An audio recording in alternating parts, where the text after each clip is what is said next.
आज माझ्या घरी हळदी कुंकू आहे. मी मस्तपैकी तयार झालेली आहे. महाराष्ट्रीयन लुक घेतलंय मी आज. आणि अशा प्रकारे आम्ही सर्व मैत्रिणींनी माझ्या घरी एकत्र येऊन हळदी कुंकाचा कार्यक्रम पार पाडला. सर्वात अगोदर मी विठ्ठल रखुमाईला हळदी कुंकू दिलं. त्यानंतर माझे ज्या मैत्रिणी सोसायटीतल्या त्या एक एक करून येत होत्या आणि मी त्यांना हळदी कुंकू देऊन त्यांचं घरामध्ये स्वागत केलं. आणि अशा प्रकारे आम्ही एकत्र येऊन हळदी कुंकाचा कार्यक्रम मस्तपैकी मज्जा केली आणि साजरा केला.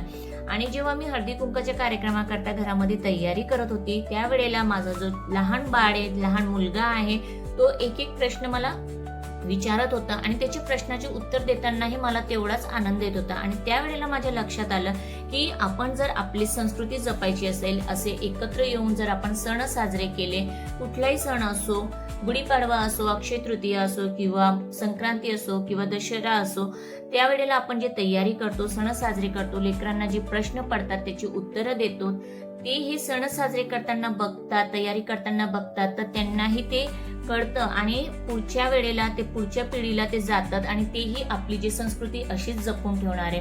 हळदी कुंकाच्या कार्यक्रमासोबत आम्ही मस्तपैकी उखाणेही घेतले. सर्व मैत्रिणींना खूप छान उखाणे घेतले आणि ते माझ्या मोठ्या व्हिडिओमध्ये आहे. माझं तसं युट्यूब चॅनल हिंदीमध्ये आहे, पण माझी इच्छा झाली की मी मराठीचाही एक व्हिडिओ केला पाहिजे, म्हणून मी हा छोटासा व्हिडिओ मराठीमध्ये केला. तुम्हाला जर मराठीमध्ये माझा व्हिडिओ आवडला असेल तर मला कमेंट करून नक्कीच सांगा आणि तुमचा पाठिंबा, तुमचा जो आशीर्वाद आहे असाच माझ्यावरती राहू द्या. आणि शेवटी मी पण एक उखाणा घेतला आणि तो मस्त होता. गणपतीला आवडतात दुर्वा, कृष्णाला आवडते तुळस, अमोलरावांचं नाव घेते, आज हळदी कुंकाचा दिवस.